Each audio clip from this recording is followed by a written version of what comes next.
Bonjour à tous, il est 13 h à Paris. Comme chaque jour, nous nous retrouvons pour passer une heure ensemble et en direct. L'apéritif, ça y est, c'est fini. C'est l'heure donc de déjeuner ensemble. Société, un autre regard sur l'actualité, mais aussi et surtout sur votre quotidien. Un menu 5 étoiles. Aujourd'hui, mesdames, messieurs, voici le programme de votre émission. Des retombées économiques extraordinaires. C'est ce à quoi s'attend l'Iran alors que l'accord nucléaire est sur le point d'entrer en vigueur. Mais à Téhéran, la question se pose, à qui cela va-t-il profiter ? La lutte contre le harcèlement sexuel, un enjeu prépondérant pour les femmes du monde entier. En Jordanie, face à l'inaction des autorités, elles ont décidé de réagir et d'apprendre des techniques d'autodéfense. Les sports d'hiver sont-ils en danger ? La planète se réchauffe, la neige se fait rare, et quand elle est là, elle devient plus dangereuse. Notre grand dossier est consacré à l'avenir de la montagne. Mais avant de rentrer dans le cœur de notre programme, on va regarder ensemble les titres qui ont fait l'actualité aujourd'hui. L'État islamique revendique l'attentat de Jakarta, une bombe a explosé en plein cœur de la capitale indonésienne. On compte déjà au moins 2 victimes alors que 5 assaillants ont été tués. Des coups de feu ont également retenti tout près du lieu de l'attaque. Nouvel attentat en Turquie qui a fait 6 morts. Cette fois-ci dans le sud-est du pays, les autorités ont attribué cette attaque aux indépendantistes turcs. En France, l'avalanche provoquée par une piste fermée dans les Deux-Alpes a fait 3 morts, dont 2 lycéens. Les élèves faisaient partie d'un groupe qui skiait avec leur professeur, lui-même grièvement blessé.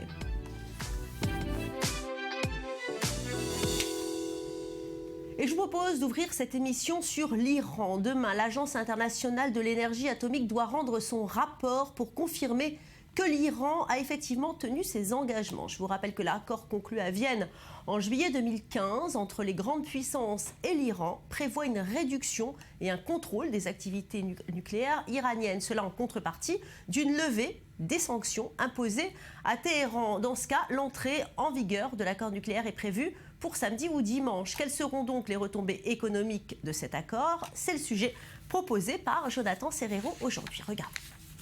Au soir de l'accord conclu à Vienne le 14 juillet dernier, klaxons et cris de joie se sont fait entendre dans les rues de Téhéran. L'annonce venue de la capitale autrichienne d'une future levée de sanctions en place depuis 2006 a été vécue comme une libération pour tout un peuple. J'ai l'impression que nous avons obtenu une grande victoire. Ça peut jouer un rôle important dans la vie des gens. À la différence des gens qui pensent que ça n'affectera pas nos vies, je crois que c'est l'une des plus grandes réussites de notre peuple. 7 mois plus tard, les sanctions sont en passe de disparaître du quotidien iranien. L'AIEA va fermer le dossier du nucléaire. Le président Rouhani promet ainsi une année de croissance pour son pays. Malgré toutes les difficultés auxquelles nous avons dû faire face l'année dernière, l'économie devrait montrer des signes de croissance à la fin de l'année courante. Je promets à la nation iranienne que l'année prochaine, avec les sanctions derrière nous et les efforts des jeunes, sera une année de prospérité économique. Pour ce directeur d'un fonds d'investissement iranien, l'économie du pays devrait repartir au lendemain de la levée des restrictions. Si les sanctions sont complètement levées, le taux de croissance de l'Iran sera de 6 à 8% durant les 10 prochaines années. Sauf que l'optimisme affiché par les décideurs de la République islamique tranche avec la réalité des chiffres. Le FMI table sur une croissance comprise entre moins 0,5 à plus 0,5% et une inflation à 14%. Face à ces prévisions contradictoires, les commerçants s'impatientent. Les pièces de rechange sont très difficiles et chères à obtenir, car il n'y a pas de représentant officiel d'Apple ici. Beaucoup d'acheteurs et de vendeurs perdent donc de l'argent. L'engouement affiché par certains grands groupes européens au lendemain de l'accord tranche avec l'état de délabrement du système économique iranien. Un tiers de l'industrie iranienne a été mise en veille sous l'effet des sanctions. Les échanges commerciaux se sont effondrés. Estimée entre 120 et 150 milliards de dollars, la manne d'argent des avoirs gelés ne devrait pas dépasser les 29 milliards de dollars. Pour accroître ses recettes et booster les investissements, la République islamique doit parvenir à moderniser son secteur pétrolier, ses infrastructures et améliorer son système bancaire. La monopolisation de pans entiers de l'économie par les gardiens de la révolution freine aussi l'essor de ce pays riche en hommes et en ressources. Maurice Fergan, bonjour. Bonjour. Alors dites-nous, à qui va profiter en premier lieu finalement cette embellie économique de l'Iran? Écoutez, vous l'avez entendu, si tout le monde se réjouit et est impatient en Iran de voir en fait cette manne économique arriver, c'est les gardiens de la révolution qui sont les plus heureux, une organisation paramilitaire qui sera le premier à bénéficier de cette manne. L'armée iranienne, elle, est chargée de défendre l'intégrité territoriale du pays, mais les gardiens de la révolution, eux, ont plusieurs tâches officielles. Combattre les contre-révolutionnaires, lutter contre l'influence des puissances étrangères, coopérer avec l'armée et protéger la nature islamique de la République. Alors pour cela, les ayatollahs ont été très généreux avec les gardiens de la Révolution puisqu'ils leur ont accordé des contrats énormes qui en ont fait un acteur privilégié dans la vie économique du pays. Il contrôle notamment une partie des industries pétrolières, des extractions de gaz, de la construction de pipelines, de l'agriculture et du secteur minier. Il contrôle aussi certains pans du transport et du tourisme. Vous voyez, ils ont pratiquement étendu leur réseau un peu partout. Selon les estimations, il s'agit d'un empire industriel évalué à plusieurs milliards de dollars. D'autres disent que les gardiens de la Révolution contrôlent à peu près le quart du PIB en Iran. Justement, mais la communauté internationale, vous pensez qu'elle peut faire confiance à l'Iran? La question, c'est est-ce qu'elle peut faire confiance aux gardiens de la révolution? C'est là la question. Parce qu'en Israël, on était très inquiets. Les objectifs sont nettement affichés. Hein. Absolument. On était très inquiets par justement cette organisation paramilitaire qui contrôle une partie de l'économie iranienne, mais surtout qui a la mainmise totale sur les missiles iraniens. C'est-à-dire que l'armée iranienne n'a pas de contrôle sur ces missiles. Ce sont les gardiens de la révolution et vous savez que ces missiles menacent non seulement Israël, mais la région totale. Et surtout, il y a chez les gardiens de la révolution cette brigade Al-Quds qui est chargée de la politique extérieure de l'Iran, en gros qui finance toutes les organisations terroristes, dont le Hezbollah et le Hamas. Et pour financer ces organisations terroristes, il faut de l'argent. Et donc les gardiens de la révolution comptent bien sur ce développement économique pour exiger leur part du gâteau. Merci Maurice Fergan. Tout de suite, notre séquence Génération. Aujourd'hui, je vous propose de parler d'un fléau social, le harcèlement sexuel. Petite réflexion au travail, insultes, dénigrement, nous connaissons toutes, mesdames, ce phénomène. Sauf que dans certains pays, et notamment en Jordanie, ce type de comportement n'est pas réprimé par la loi. Du coup, des cours de self-défense sont organisés pour aider les Jordaniennes à reprendre confiance en elles. Une initiative qui rencontre un grand succès dans ce pays du Moyen-Orient. Regardez. Amman, capitale de la Jordanie. Derrière les murs rose bonbon de l'accueil se cache le premier club d'autodéfense réservé aux femmes. Tout d'abord, le club She Fighter est le seul club d'autodéfense réservé exclusivement aux femmes dans le pays. Des femmes voilées comme moi et même les autres peuvent profiter d'un endroit où elles se sentent à l'aise et de développer plus facilement les techniques. Je pense qu'il est primordial pour nous d'apprendre à nous défendre. Et pour cause, en Jordanie, le harcèlement fait partie du quotidien des femmes. Lorsque dans les années 80, elles ont commencé à sortir pour aller travailler, les agressions se sont multipliées. Pour endiguer ce fléau, le club propose une initiation aux arts martiaux tels que le taekwondo. L'objectif de She Fighter est de rendre les femmes autonomes physiquement à travers des cours d'autodéfense. Donc nous avons décidé de créer ce club dans le but d'éradiquer la violence contre les femmes en Jordanie et au Moyen-Orient. Une initiative nécessaire dans un pays où la loi oblige la femme violée à se marier avec son agresseur, une coutume tribale que le royaume hachémite est le seul à appliquer. Le Maroc et l'Irak l'ont dernièrement abrogée. La directrice du centre a eu l'honneur d'être citée par le président Barack Obama lors de son discours sur les jeunes entrepreneurs émergents. Élodie Azoulay, bonjour. Bonjour. Alors justement, on vient de le voir, hein, en Jordanie, les femmes donc, prennent des cours d'autodéfense. Est-ce que vous pensez que c'est l'expression d'une révolte ou bien c'est un profond désespoir? Écoutez, je pense que c'est ni l'un ni l'autre. C'est ni l'un ni l'autre, c'est tout simplement la volonté de prendre en main son corps, de connaître les techniques pour se défendre en cas d'agression, en cas d'harcèlement. Moi-même, j'ai pris des cours de self-défense, d'autodéfense. Pourquoi vous avez eu peur d'être agressée? Je pars du principe qu'il vaut mieux prévenir que guérir.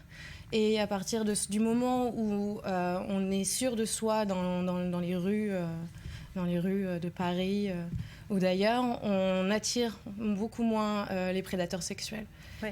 Là, on ne parle pas des prédateurs sexuels. Attention, on parle du harcèlement sexuel. Est-ce que vous ne pensez pas, justement, Maurice, qu'il serait plus efficace de convaincre les autorités à prendre conscience du problème afin finalement de pénaliser ce harcèlement sexuel? Oui, d'autant que les autorités commencent à prendre conscience de ce problème, que ce soit en Jordanie ou en Égypte ou en Tunisie. Le problème, c'est comment traduire cette prise de conscience en des outils opératoires. Le problème, par exemple, en Jordanie, c'est la définition du harcèlement sexuel. Alors, pour le moment, le code pénal ne définit absolument pas le harcèlement sexuel comme une pratique illicite ou même comme une infraction aux droits de l'homme. Pour le moment, c'est défini comme quelque chose qui va à l'encontre des coutumes, de la bienséance et des traditions. Donc, c'est une formule, finalement, qu'on peut interpréter comme on veut et surtout qui permet à l'agresseur de se mettre pratiquement sur le même plan de la victime, parce que l'agresseur peut dire, écoutez, si moi j'ai sifflé une fille ou je lui ai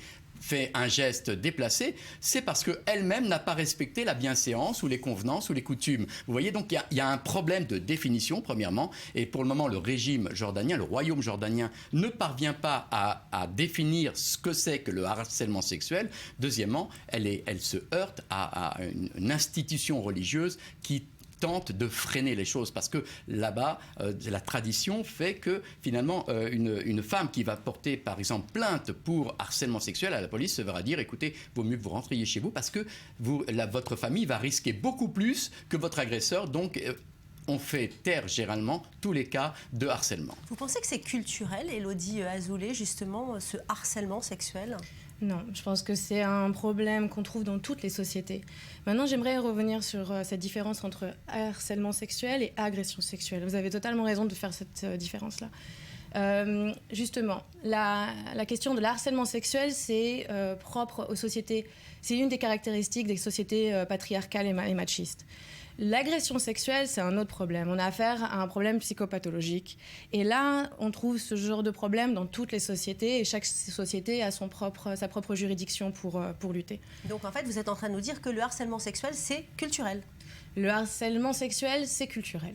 Maurice, vous êtes d'accord ? Ah oui, mais ça ne veut pas dire que c'est propre à la Jordanie, c'est propre aux pays, disons, orientaux, l'Égypte, la Jordanie, la Tunisie, le Maroc, l'Algérie, mais aussi l'Italie. Je veux dire, on connaît tous ce qui se passe en Italie pour une jeune femme qui se promène seule. Le problème, c'est qu'aujourd'hui, ces pays arabo-musulmans commencent à prendre conscience de ce fléau social. Avant, on n'en parlait pas parce que la femme restait à la maison ou ne sortait qu'accompagnée par un homme. Aujourd'hui, les femmes circulent librement en Jordanie et notamment, et c'est pas étonnant par exemple, que l'action contre le harcèlement sexuel en Jordanie est née dans les campus parce que ces étudiantes qui ont commencé à se libérer, à regarder la société, une société plus ouverte, se promènent seules, ont souvent des comportements qui ne plaisent pas à leurs collègues masculins et donc sont en première ligne. D'ailleurs, l'année dernière, c'est partout. La RATP avait lancé une campagne de sensibilisation sur le harcèlement sexuel. Ça veut bien dire que même en France, ça existe. Ça existe un peu partout.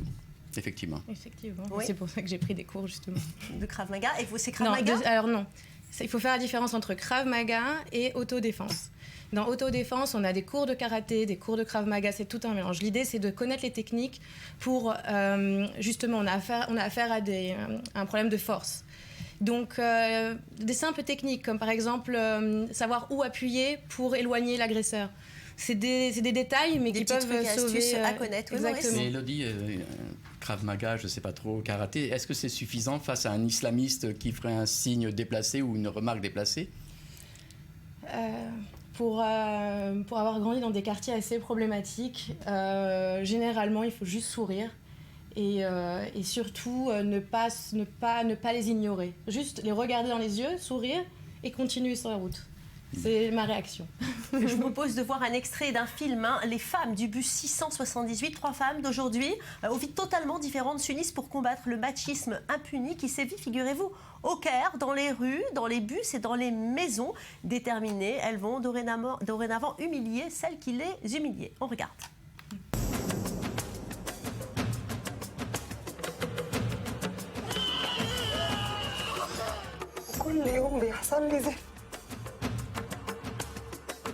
مش عارفة ازاي انا عملت كده. تفتكري اسلم نفسي للبوليس؟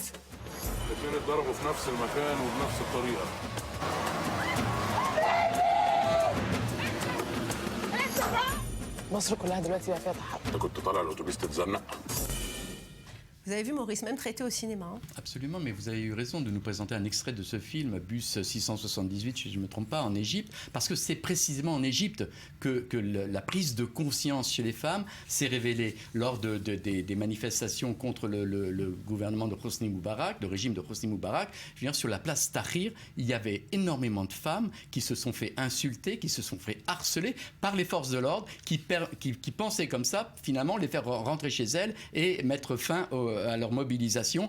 Le mouvement est né de la place Tahrir et du printemps arabe. Il s'est ensuite élargi en Tunisie, il s'est élargi en Jordanie, mais depuis effectivement les manifestations de la place Tahrir, ce mouvement contre le harcèlement dans les pays arabes a pris naissance. Merci Lodi, merci Maurice. Jusqu'à présent, on a donc parlé du harcèlement sexuel, mais dans d'autres pays, le fléau s'élargit. Direction New Delhi, la capitale indienne, surnommée également la capitale du viol. Vêtues de kimono blanc, les policières issues d'unités spéciales s'entraînent au karaté pour affronter les prédateurs sexuels. Regardez. Disciplinée et concentrée, cette unité d'élite de la police indienne, entièrement féminine, s'entraîne depuis 6 mois au karaté. La formation achevée, ses membres sillonneront les rues de Delhi pour protéger la population, notamment les femmes. Nous allons former les étudiantes dans les écoles et les universités et nous rendre dans les zones résidentielles où 50 à 100 personnes peuvent se réunir et nous allons les former. Comme ça, une armée entière de femmes sera créée pour leur propre défense. La formation des policières aux arts martiaux est une nouvelle mesure pour tenter d'améliorer la sécurité des femmes dans la capitale indienne. Des cas de viol très médiatisés ont valu à la ville le surnom de capitale du viol et le nombre de cas reportés ne cesse de grimper. Quand je suis venue ici, j'avais peur, je ne savais pas comment ça allait se passer. Mais je ne pouvais pas former d'autres personnes sans me former moi-même. Maintenant, j'ai l'impression que si quelqu'un m'attaque, je peux riposter, je me sens confiante maintenant. Et si je peux le faire, même une femme de 60 ans peut le faire. Après les cours, cette unité de choc est dispersée dans la ville, notamment dans les bus, pour dissuader les éventuels agresseurs. Se déplacer à New Delhi peut être une expérience éprouvante pour les femmes, notamment dans les transports publics. Mais certaines passagères refusent de se laisser faire. Si nous avons peur, les hommes vont se permettre encore plus de choses. Je ne vais pas avoir peur de quoi que ce soit. Rassurer la population d'une ville de 16 millions d'habitants n'est pas chose aisée. Mais ces nouvelles recrues espèrent pouvoir permettre aux femmes de se sentir plus en sécurité. Virginie Khalifa, bonjour. Bonjour Valérie. Samuel Calvo, bonjour. Dans quelques instants, nous parlerons sport avec vous. Mais d'abord, Virginie, vous allez nous présenter des applications pour lutter justement contre les agressions sexuelles. Et celle que vous avez choisi de nous présenter en premier vient justement d'Inde. D'Inde, exactement. En Inde, où les agressions sexuelles sont très récurrentes, comme on a pu le voir dans le reportage. Il faut savoir que 2069 affaires de viol ont été enregistrées à New Delhi, donc au point même où plusieurs manifestations ont lieu. Et très très souvent, donc les femmes se regroupent pour dire non, pour dire qu'elles en ont assez. Et aujourd'hui, c'est avec la technologie que la police essaye de trouver une solution. Elle a d'ailleurs lancé une application qui s'appelle IMAT. L'application permet de passer des appels de détresse en cas d'agression, en cas d'urgence. Alors grâce à leur téléphone, les probables victimes de viol pourront passer rapidement des appels, soit au poste de police le plus proche, soit à des amis. Donc c'est préenregistré, c'est préparé déjà dans le téléphone. Et ce n'est pas tout, puisque l'application permet à ses utilisateurs aussi de filmer ou d'enregistrer 30 secondes de ce qu'il se passe, des enregistrements qui pourront éventuellement être utilisés en cas de preuve. C'est la technologie qui a d'ailleurs été utilisée aux États-Unis et en Angleterre. Vous savez, il y a eu beaucoup de problèmes avec ces arrestations par la police. Donc c'est le même système. On prend son téléphone, on le secoue et l'enregistrement est automatique. Il y a aussi la possibilité d'appuyer sur un bouton et d'enregistrer de la même façon. L'application s'active automatiquement et elle est aussi équipée d'une fonction de géolocalisation, ce qui permettra soit à la police, soit à vos amis de savoir directement via votre téléphone portable où se trouve la victime. Accessoire indispensable maintenant, le téléphone. Effectivement, de toute façon, dans tous les cas, on est avec le téléphone, donc autant l'utiliser pour se protéger. À bon escient. Une autre invention, il s'agit d'un accessoire connecté. Oui, alors voilà, on parlait d'applications, mais on va parler aussi de ces accessoires qui sont reliés à des applications. On va vous donner quelques chiffres pour commencer. Selon une étude réalisée par Centers of Disease Control and Prevention, désolé pour mon accent, 19,3% des femmes aux États-Unis ont subi un viol au moins une fois au cours de leur vie, à divers degrés de violence physique et psychologique, et 43,9% ont subi d'autres formes de violence sexuelle. Alors beaucoup d'agressions auraient pu être évitées en donnant l'alerte à temps et aux bonnes personnes. En tout cas, c'est ce que confirme la société américaine Roar for Good avec son premier produit Athena, donc un gadget connecté, un boîtier de la taille d'un bijou qui est capable d'émettre une alarme et d'envoyer un message d'alerte à vos proches en cas d'urgence. Alors le boîtier peut se porter comme un collier, on peut le porter sur la ceinture, surtout pas au poignet, parce que du coup, on ne pourra pas utiliser les deux mains pour l'activer. Et lorsque la victime appuie 3 secondes sur le boîtier, eh bien, l'objet déclenche une alarme et envoie un SMS pour prévenir les proches de l'endroit où la personne se trouve. Et bien évidemment, le système ne peut fonctionner qu'à courte distance et il faudra être à côté de son téléphone portable pour que ça marche. C'est tout de même un véritable succès, Valérie, il faut le dire. La campagne a été lancée sur Indiegogo et la start-up a levé plus de 312 000 $. Le gadget devrait être commercialisé d'ici le mois de mai 2016 et il coûtera 99 $. Ça vaut la peine. Ça vaut la peine. Pour se protéger, il faut le faire, quoi. C'est malheureux quand même d'en arriver là, mais ça doit être très utile. Ça peut éviter des drames, je pense, de ces Comme applications. On dit, mieux vaut prévenir que guérir. C'est ça. Merci Virginie, on passe tout de suite au sport.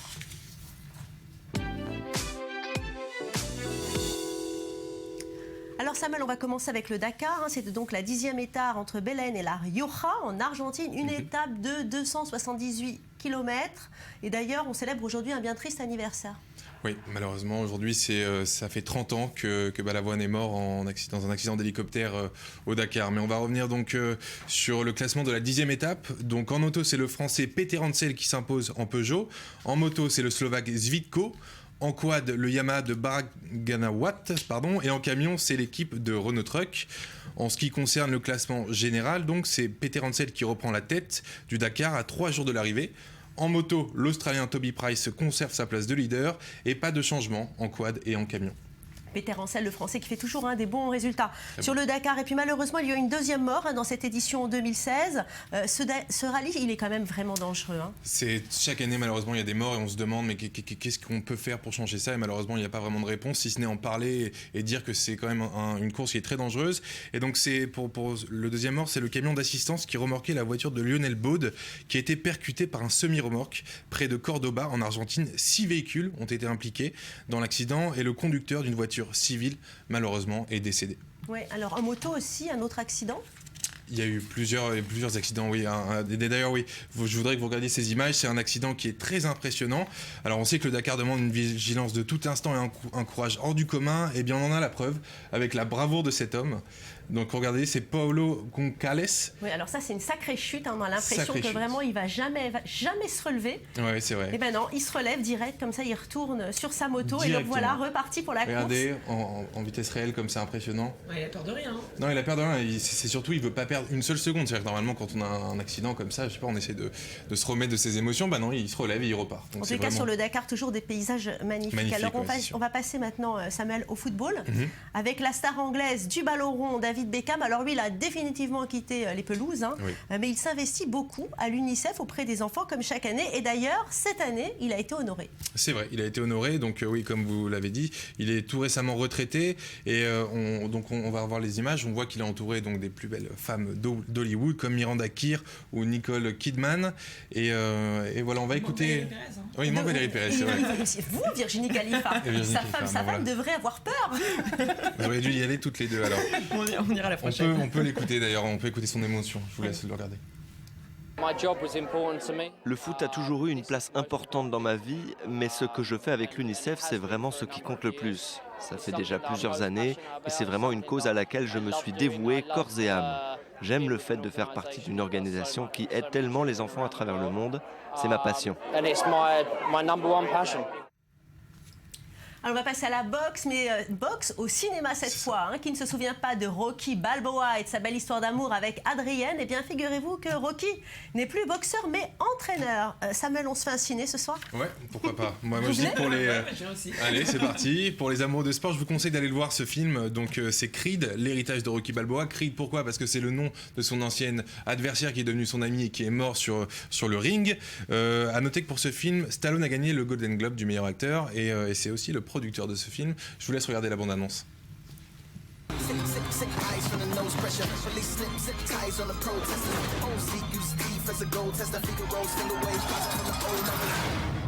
This guy here, that's the toughest opponent you're ever going to have to face. I believe that's true in the ring, and I think that's true in life. Now show me something. Looking at the world through the TV, a day room, rapping over beats. They made electric chairs for us nowadays. Last meal's no bitch, then try to stay. Death row like Suge in a late pot. Maybe he could dig a tunnel by the A-block.